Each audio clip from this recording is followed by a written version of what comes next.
To set corner action for bottom left, to do the swipe down function in Samsung Galaxy S23 Ultra, swipe down the top of the screen and then tap setting icon.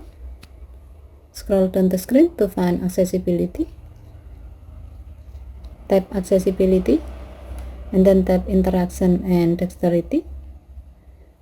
Scroll down the screen. Under mouse and physical keyboard section, tap auto action after pointer stop.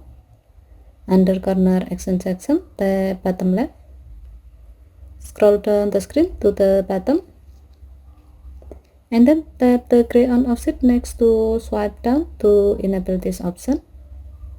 When the switch turns blue, it means that this option is on. Next, you can connect a USB or Bluetooth mouse with your phone.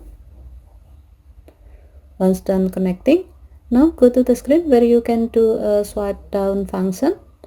As the example, we will use it to open up the notification panel.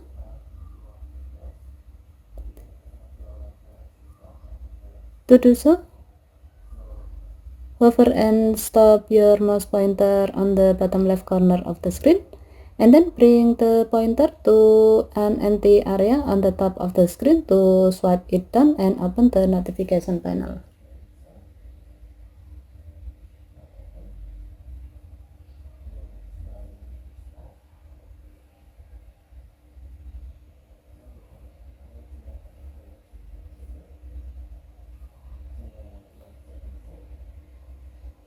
Okay, thank you for watching. Have a nice day.